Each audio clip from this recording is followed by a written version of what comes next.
Howdy chaps, and welcome back to another fantastic episode. We are today going to be putting on La Beaver panel on the EJ. Why, you ask? Well, because the dog leg is still on order from Rare Spares.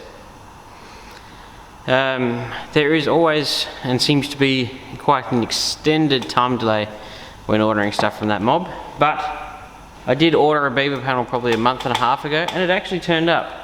So we're going to discuss that and show you the install. You might notice that it's actually had a bit of a head start. Dad has been a busy little boy during the week and has actually pretty much prepped it because I sort of hinted that maybe he should try and do that because I don't think I could get it all done in one video because there's a fair bit of work that he's done already. So this one will be just installing the new beaver panel and making it fit. So we'll get an intro happening and show you the panel.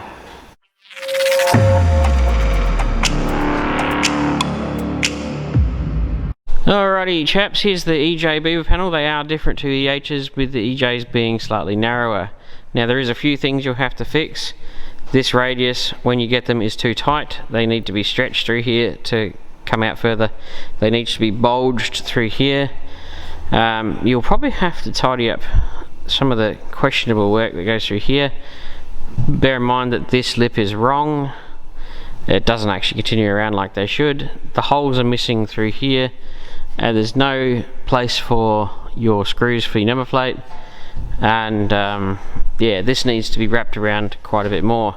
Now the only major problem I had with this was, in my opinion, for what it is, it was so overpriced it wasn't funny. It should, like, it was nearly $400 and it, my opinion, this should be around $250, not $400 or nearly.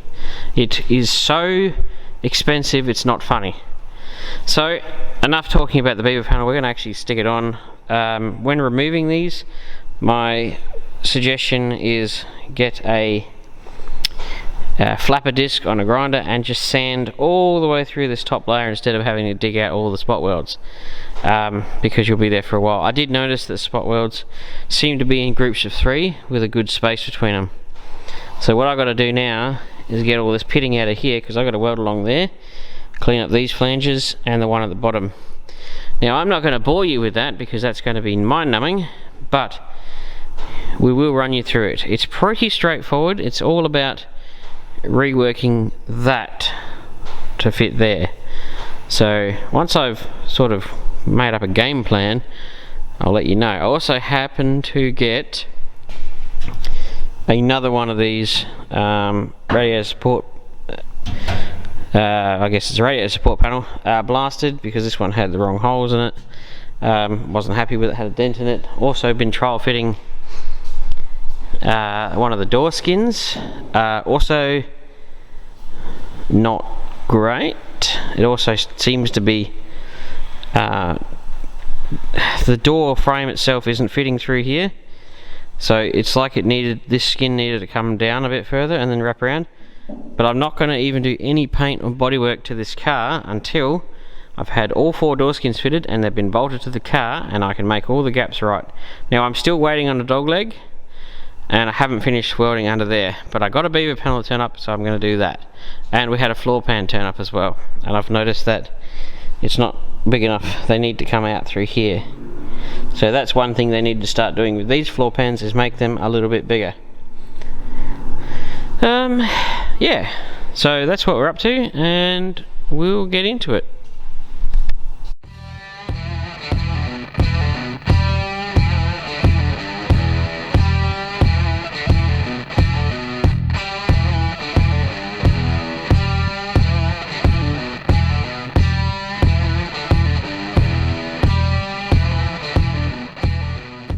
Alrighty, after much sanding and wire wheeling and prepping and whatnotting, it's all ready to go. And yes, I did leave my little note inside the beaver panel to let me know that that's when it was fitted. If I ever get to the chance that I take it back off, I'll go, ah, that's when it was done. I was going to leave the little up yours Kilroy from Kelly's Heroes, but I couldn't be bothered doing all that detail in there. I don't think there's enough room. But I thought that'd be a cool thing to leave in there. I like leaving little notes behind in areas that you'll never see again. But yeah, that's ready to rock and roll. I will say that getting that bottom lip off is particularly unfun, and you got to take good note of getting these areas spotlessly clean, especially across the top, because that is an area that will rust again, because it's, you know, rain lands straight in it, so you got to seal it up real nice. But now we've got to prep up the beaver panel, and all going well, I should be able to spot weld most of this on, or at least the bit on the underside where it's going to suck the most. That'll all depend on whether or not the spot weld will fit under there, but I'm hoping it will. So I'll catch you up in a second. Alrighty, chummaroonies, you'll notice that the sides are not fitting spectacularly well. As you get in here, you go, oh, you could only park a bus through that gap. So this side has had some loving, as you might know. It's going to get a bit more too before it's finished. So I've lined it up through the bumper bar holes. It fits quite nicely across the top, lines up through there. I'm working my way down the bottom, but this is one of the fine examples of what I was talking about. This side hasn't had a whole lot. I bent this out so I could get it around, but please explain, as Pauline Hanson would say so eloquently. We're going to pull that out, smash that up, smash that round. So my main goal here is to do the top welds and the bottom welds, and then do the sides, because it's about as obvious as a brick to the face that this was made by someone who's never actually fitted one. I would assume that this has been made by somebody who made EH ones and thought that EH and EJ ones are the same. Well, unfortunately they're not. So they seem to be a bit too flat in the sides. They need to bulge out. Like, this is an unrusted, undamaged quarter panel. This side of the car is utterly perfect. So this is the shape it's supposed to be. Look, there's not a drop of rust in it, none of the wheel arch. There's a bit in the dog leg, but you know, nothing back here.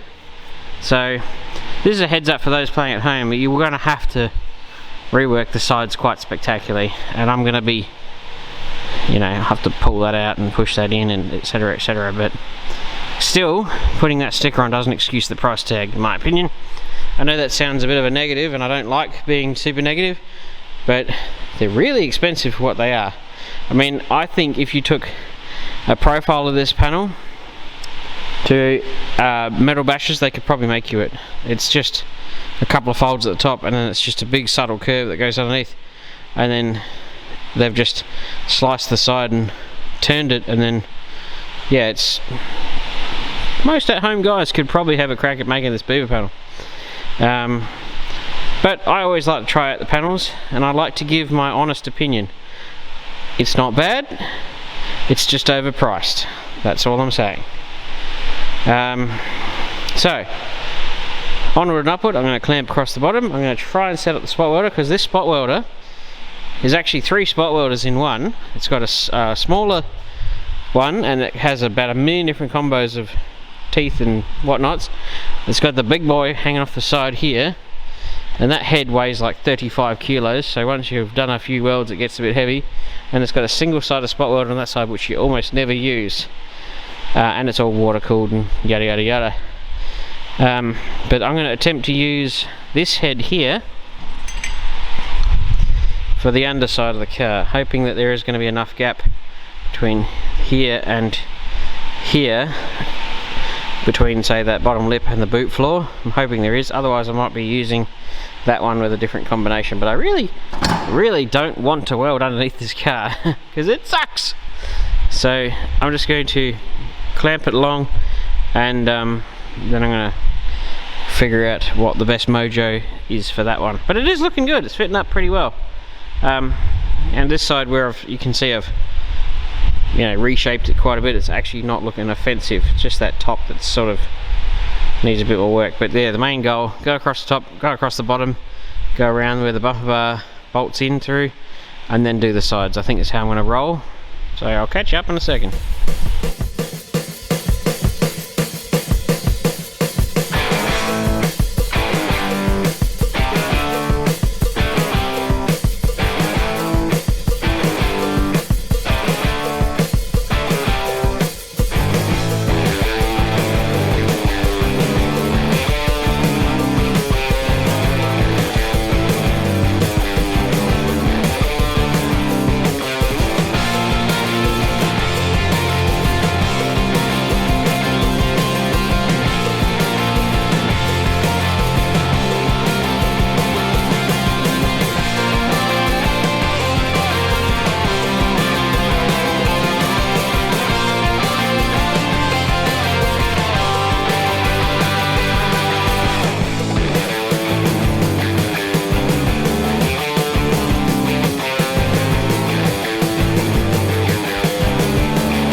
Alrighty, that was not overly fun, however less, well, there's more fun, but sitting under there doing plug welds is completely less fun than this. So there we go. Some areas might have more, some areas might have less, and you might notice I was pinching it through here. It's incredibly good at pulling 2 layers of steel together, so I was able to pinch and pull the top and bottom together, and we've ended up with, you know, not too bad. You might notice that I look away every now and again when I'm welding. That's because when you get one of those blasts of molten steel, because what happens is occasionally there'll be a bit of dirt or something, it'll contaminate it and it'll blast away one layer of the steel, which does mean you have to come back and fix it. Well, I will have to, but for the most part I don't. Occasionally that'll happen even on the best jobs ever, or sometimes you're close to an edge and it'll blast out the side. So like some of these will close and it'll psh out the side. If you get that to the face, you'll only want that to happen to you once, hence why I nearly always look away. You can press the button, it'll clamp down, and you got a couple of seconds, maybe a second and a half, to point your face in a different direction before it goes off. So yeah, you'll only get that in the face once and you'll never have it happen again. So now I'm going to either spot weld through here or I might plug weld. I'm not entirely sure. I'll have to see how I feel. And there is actually a dent just here, but actually the very edge of it's okay, so I was going to wait till that was welded together and then tap that down. But I can do that. The factory ones, I believe, the lip actually goes in and sits in there, and they have a blob of MIG there, and then they're brazed to the top, so I'm going to have to MIG mine all the way around. But for the most part, now if you were doing this at home and you haven't got one of those, which you probably won't, you're going to have to do a bunch of plug weld holes all the way along the bottom, or if you've got it nice enough, you could probably do a couple of stitch welds, you know, like, you know, an inch, and space it out, and that'll probably be fine too. But I've got the tools, so I'm going to use them, and in the scheme of things it's really good because it replaces a factory weld with a factory weld, and I don't have to, aside from maybe running it over with a plastic wheel, that's it. I don't have to grind anything down, it's ready to go. Maybe a little bit of filler in the future, but for the most part fits rather well. So I don't know what I'm going to do about these. I'll probably have to do the plug welds through the bumper bar holes there. That'll just be life. But I'll catch you up in a second once I've got a bit further along, eh? I'd also like to add a little thing that I noticed one person agreed with me in the comment section, talking about the difference between welds. Now I've seen it a few times where people have called this a spot weld. No, this is a plug weld. You're drilled a hole and you're going to plug weld, as in put a plug of weld in there to attach it together. What this machine does is a spot welder, and that leaves a weld exactly like what the factory used. This will, you'll put 2 bits of steel together, it'll put an enormous amount of current through it, and it'll literally fuse the 2 bits of welds, 2 bits of steel together, and that's how that one works. So it uses an incredible amount of pressure, a huge amount of electricity, and it will literally like heat it up to the point where the 2 bits of steel become one, and that's how a spot welder works. MIG welder, or I believe it's got another name, but a technical name, but it's called, people call them MIG welders. Metal inert gas or something like that. I know at trade school the technical name is another one, but I can't remember off the top of my head. But you do plug welds normally for most at-home stuff. But I noticed that a couple of people out there on other YouTube channels are calling it the wrong way around. It doesn't bug me, but I thought I'd point it out, going, that's a plug weld, that's a spot weld. And see how the factory, they're all spot welded together. So when you're separating panels, you're drilling out the top layer, it'll look just like that when it separates. So you're drilling out the top layer to get to the one behind it. Ideally you don't want to drill all the way through, because you have to put it back on, you have to plug weld it back on over the hole. Useless trivia you may never need, but 9 times out of 10 at home you'll be doing plug welds or stitch welds or seam welds with a MIG welder. Most people don't have a spot welder, so yeah, that's just me being picky. Sorry chaps, but yeah, that was spot welds, MIG welds, plug welds, they're all different. Wait till you find someone who's way more fancy, wound up over it than I am. I just thought I'd point it out because I thought it was funny. Anyway, I'm going to do some plug welds in there and then move the clamp over to that side, do them, do the ones around where the bumper bar goes in, and then I'm thinking I'm going to have to actually plug weld through under that lip, doing a few stitches, not stitches but like groups, because I just don't think my spot welders are going to be able to get there. It's just not quite. See, this hole here is above where the two layers need to join together, which is down there. So the factory, when they put this together, probably had a machine with a head that went down on an angle and could probably do it, but I don't, so I'll have to do it the old-fashioned way with the old MIG. So once I've done a few more, I'll catch up. 43 plug welds later, we are nearly there. We've drilled the hole for the number plate wiring to come through, a little grommet. I didn't want to go too big, just on the off chance the grommet you get with the rubber kit isn't that big. So you don't want to make the hole too big. So now I'm going to just focus on getting that to fit right around there, and then we're going to grind down the welds, go over them, check them a couple of times, and I'd say that's about it. I mean, plug welding across the top, not too bad. Plug welding across the underneath the car, that's going to suck pretty hard, but luckily I had a spot welder so I didn't have to do that. But if you're travelling at home, prepare yourself, that's going to be a fairly unfun task. But anyway, moving right along, I'm going to get that to fit a bit better and then we'll catch up. Alrighty chums, chummaroonies, that is doneroonies. It's on, and let us never speak of it again. All in all, not the worst fitting panel, just overpriced. And I know I've said that a few times, so I really want to sell home the fact that it's really expensive. I would also think if your beaver panel was like damaged in the middle and your ends were okay, maybe the cheaper option would be, for those playing at home, is to cut the midsection out and get a profile and take that to a metal place and have them roll that, because it'll be way cheaper than just put the midsection in. You know, I'm just trying to think of ways to help people. That's my main goal. But you know, not terrible. I wish it was better, but you know, we can't win everything, can we? And I think on this side of the car, we got left as the dog leg, a couple of holes in the pillar and up in the A-pillar a little bit, and then that side's done, because the two floors are done on this side. And on this side, we've still got to finish up a few welds under here. The dog leg, still waiting for that, floor pan and the front repair. We don't actually have that much left. But if we go over here, I have written a list. And I can beaver panel done. If I can put the lid back on one-handed. I bet you can't. Yes, I can. There's a couple of holes in the driver's side plenum chamber, the driver's side dogleg sill panel, which I just talked about. There's seatbelt holes in the B pillar which aren't supposed to be there, which fascinated me as to why they were there, because you know, like an inch lower is actually the proper seatbelt hole on the floor. There's a little baby hole on the passenger side of the roof.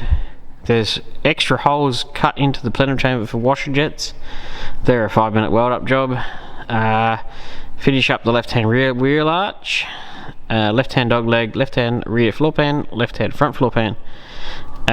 Those and that, these three here could quite easily be knocked out in a day without any effort. That's gonna be fun. Oh, so that one, yeah, so that one, and that one could quite happily be knocked out in a day. Probably if you were doing, say, the front floor pan as well, which isn't the big one, you could knock half that list off in a day. So that's a suggestion for people playing at home. If you've got a massive task, put it into its simplest forms and its tasks, and just do one at a time until you get them all done. And that's how I did my Pontiac back in the day, because I had a 1966 Pontiac Parisienne back in the day. It was the last car I restored for myself. Did it in the same sort of fashion as this. Wrote a big list of parts. Wrote a big list of to-dos, and just worked my way through it till I got it done. So yeah, these are, I don't know, I think those are from a seatbelt mounting point, which was fascinating because right there is the factory one. Can't work that one out. So we've got that floor pan to do, a bit of there, that side, this side. These are painful, but we're really getting there. It's kind of fascinating when you look at it. Everything in the black has been cut off and replaced. And a little bit playing for you at home, everybody's asking about the wagon periodically. Yes, I still have it. Yes, I am still waiting for Regency. I did do the last couple of little baby repairs on it that bothered me. Probably weren't going to be an issue, but I did a little blow in on that bar just to take the worst of the mark off. So first time I've ever done a blow in, which was like through here to there, and blended in, didn't even take it off the car, just did a spot repair on it and then threw the paint in. Actually turned out pretty good, especially considering I don't know what I'm doing when it comes to painting. And you know, we've been making progress on the coupes. The XW over here, that has made some huge progress in the last little while. I thought people might want to see. So we've put the floor brace in there, rust repair, another rust repair, rebuilt all of the inner up through here, fitted them back on, repaired them, inner and out of here, repaired there, took all the jungle gym out of it, and tidied up a lot of little things. That was a good one. But that's this. I did a lot of, I think I did actually, there was a rust repair, and then there was a floor brace, and then there was another floor brace. So there was a stack of little, you know, death by 1,000 paper cuts. It was about 50 small jobs on this thing. And then I was looking at this the other day, working out what I haven't replaced, and it's easy to count what I haven't done to worse I have. So both sides have had the front and rear torque boxes done. Both sides have had inner and outer seal panels, and the bottoms of all the A pillars, B pillars and C pillars repaired. Literally the floor pan from here down is the only thing that hasn't been replaced. And on the coupe, hey, this is another one of, put in the donor sedan parcel shelf section with the speaker grill goes. So that's in. That's about as fun as being hit in the face with a brick putting those in, because it's very awkward, especially when you're pleasantly plump, as somebody said. And then it was repairing this inner and fitting it, and this also sucks. So from here down is all new. I actually remember that I put a huge piece of floor pan in up there, and that's all welded. Bottom of that was replaced. New end cap, bottom of that. So I repaired it from here down. Pretty much all of that, this whole corner, everything has been replaced, and a new seal panel. And I was looking at this, and I don't think I need to do it on this side, because this torque box is solid as a rock, and actually most of that seal panel is. It's actually really, really good in there. Normally these rust out real bad, but that is solid. There's no, don't need to replace that. So I basically almost need to just put a cap on here and repair all that. But that's, you know, if you want to see any updates on this kind of stuff, you got to follow the Graham's Restorations Facebook page. At the moment, video wise, we're just focusing on the EJ till it's done.